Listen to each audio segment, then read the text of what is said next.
What's up, people? What's going on?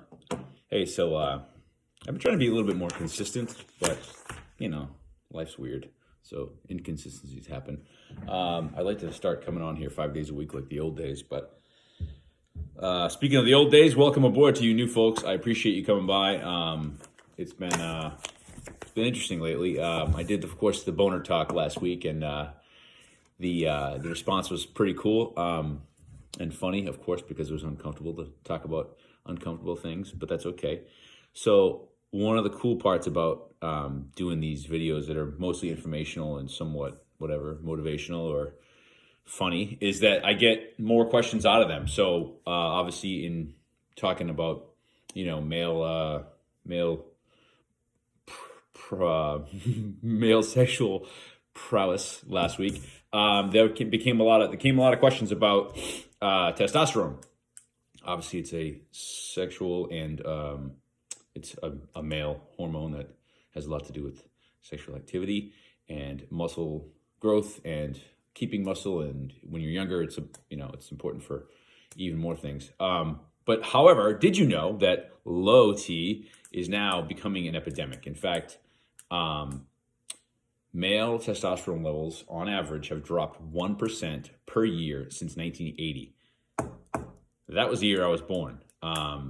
Me personally, I don't have that issue, but it's probably because I do a lot of the things that I'm going to tell you about today. So obviously, as a food guy, as a nutritionist, I think of the food first, but there are a lot of things if you have low T. And by the way, if you have low T and you might not even know it. So, if you're feeling sluggish or you have decrease in libido, I mean, especially, it's becoming an issue with like young people, like people in their 20s, like men in their 20s.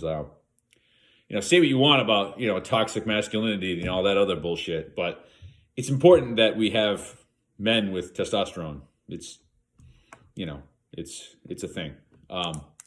Anyways, so covering a few of the basic stuff. Obviously, you got to get good sleep. If you have low T, you need to have less stress.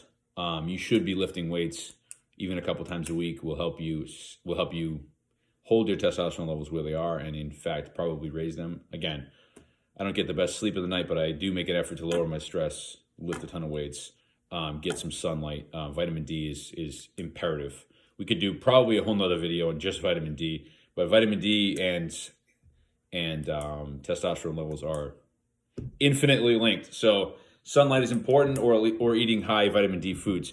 So speaking of foods, I'm going to give you, let's say, I got a whole bunch written down here. Let's say 5 examples of foods that are important for testosterone levels in men. Now, listen, this video is slightly inspired by a few of my clients and potential clients because they're telling me that they are thinking about TRT, and I keep clicking that, and I'm sorry, that's annoying.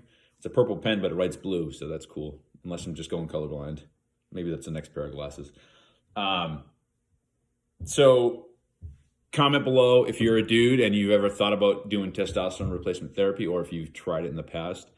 I would love to see you, if you were thinking about doing TRT or HRT, follow these things first and try them for a few months and not do the TRT, because there are many side effects associated with that stuff too, even at just replacement levels, because how long can you do it for? I don't know. I don't know if it's safe for 50 years. But so here's some foods, okay? Number 1, ginger.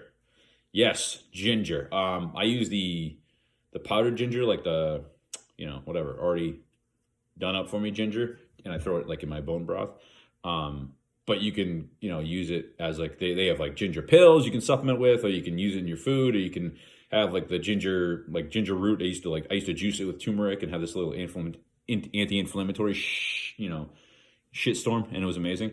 But there was a study in 2012 that showed after 3 months of consistent ginger intake, males can raise their testosterone levels almost 18%. So ginger, it's a superfood. I've done a video on ginger. If you want to go rewind, just on ginger, I did a whole video. It's amazing. Oysters is number 2. I've been talking about oysters forever. It's the zinc. The zinc.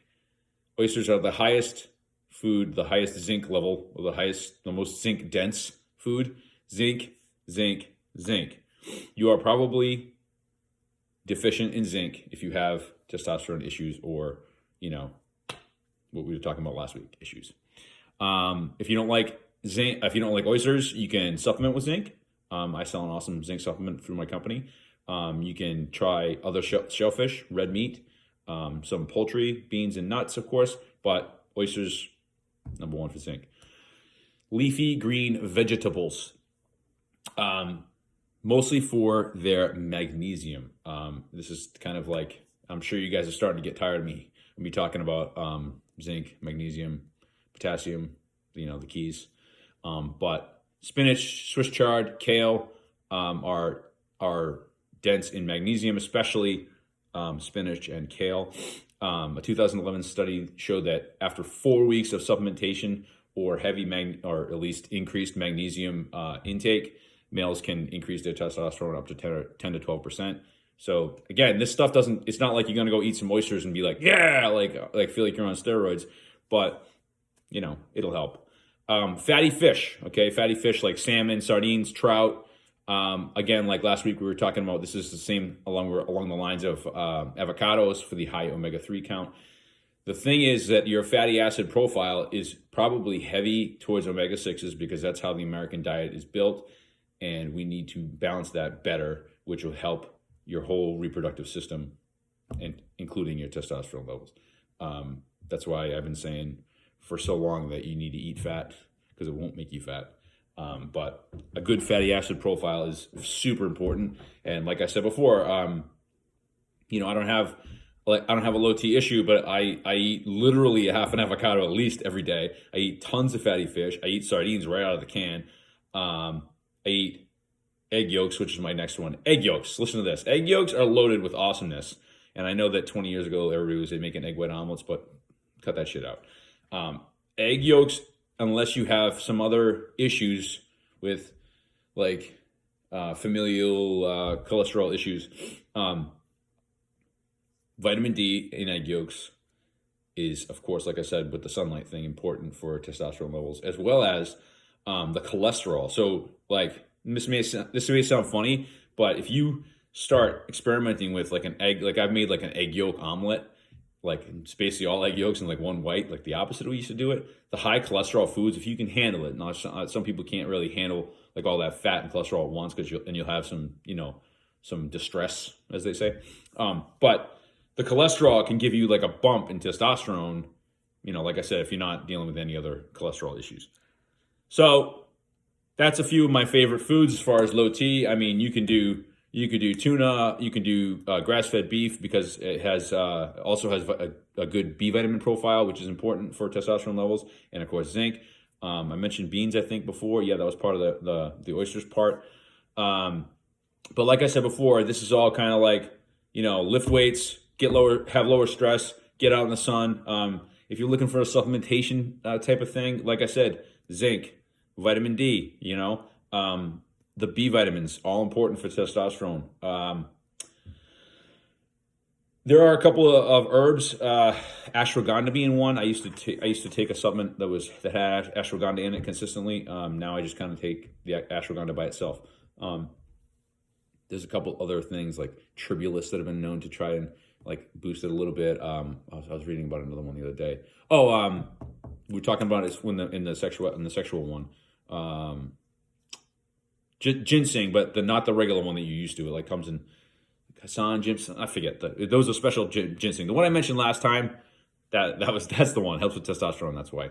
So, but here's another thing. All right, something that we probably don't pay enough attention to, and is going to be very important come in the next 20 years. You need to avoid some things too. So wherever you stand on like environmental toxins, there has to be a link, as far as I'm concerned, between like parabens in our like hair care and personal care products and like aluminum. Like if you use an aluminum deodorant, like most people do, like your skin is your skin is like a big mouth. Like it just, everything you put on it gets absorbed, and that just can't be right. It just can't be good to just stick metals in your underarm. So I don't know, whatever. This is a recent revelation for me, but take a look at your personal care products, BPAs and plastic. The bodybuilding community has these like 6-pack bags, and everybody loads up their 6 plastic containers and throws in the microwave. I don't know. I can't say that. I can't say I'm not going to sit here and give you studies about it. The rest of the stuff I talked about, I can link studies to if you want. But I don't know, BPAs, parabens, chemicals in the plastic. It leaches into your food. You eat the plastic, Me and my wife switched to glass Tupperware a couple years ago, and I don't know if it's made a difference or not, but I really would rather err on the side of caution here as far as that stuff. Like I said, personal care products, EMFs, this very device that is sitting here right now. If you're a man, there have been, I think, studies that have shown, and I'll do better research. I wasn't planning on talking about the EMFs, but EMFs are the electrical charge from all these devices and shit that's all over your house.